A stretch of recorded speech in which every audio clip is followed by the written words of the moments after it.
Moi, je viens des médias, je voulais être journaliste, je voulais en fait raconter des histoires d'une manière ou d'une autre. Et l'échelle d'un hôtel en fait permet de raconter encore une histoire et de se mettre dans un personnage, une époque. Et ça, c'est merveilleux, c'est extrêmement enthousiasmant. Enfin, moi, ça me passionne. Et pour les particuliers, le résidentiel, on n'a pas du tout cette chance-là. C'est pour ça que j'ai commencé à m'intéresser à l'hôtellerie et réciproquement. Ça fait 15 ans maintenant que je fais des projets. J'ai la chance de faire des projets en France et à l'international. J'ai fait un projet à Sydney. J'ai fait un projet, je suis en train de terminer un projet à Istanbul avec Paris Society. Et je fais un très gros projet en Inde. Alors c'est vrai que quand on fait des projets dans différents pays, il y a cette histoire d'ancrage local. Il faut s'inspirer un peu de l'histoire locale. Là, l'histoire, elle est magique. On est entre le rétro, le contemporain, le milieu de la nuit, et en même temps on passe par l'Italie. Et tout est faisable en Inde parce qu'il y a tellement de savoir-faire que c'est extraordinaire.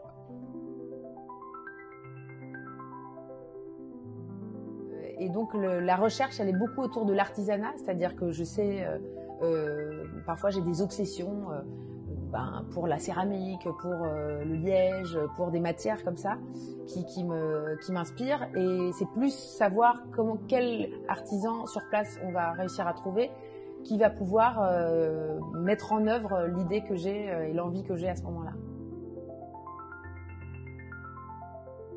Par exemple, je voudrais qu'elle soit non pas teintée en pleine masse, mais qu'il y ait la couleur au fond et qu'au-dessus ce soit en verre transparent. Enfin bref, j'ai une idée assez précise.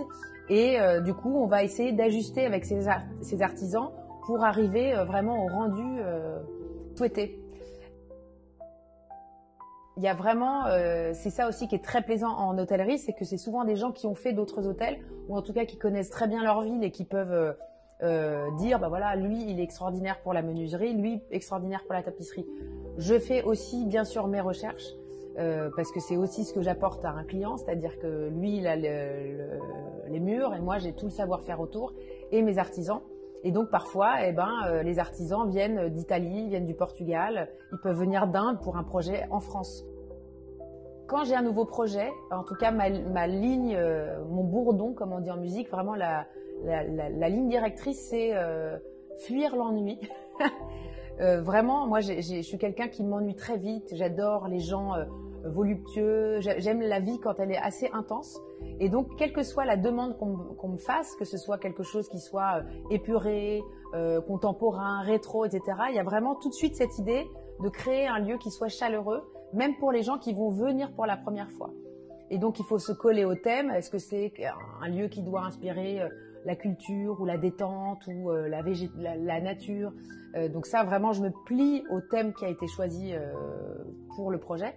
Mais une fois qu'on a dit ça, moi, vraiment, ma quête, c'est d'essayer de faire quelque chose qui soit vivant.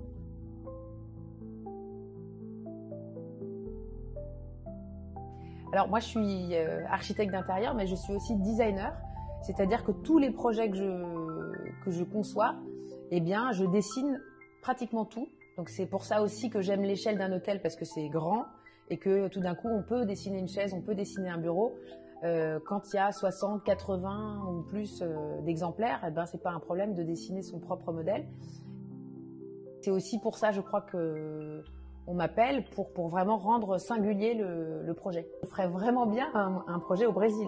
C'est un pays que moi, ma sœur vit en Argentine, donc je connais l'Argentine et j'adorerais faire un projet dans ce pays incroyable. Donc voilà, je pense que c'est un endroit où il faut que j'aille travailler.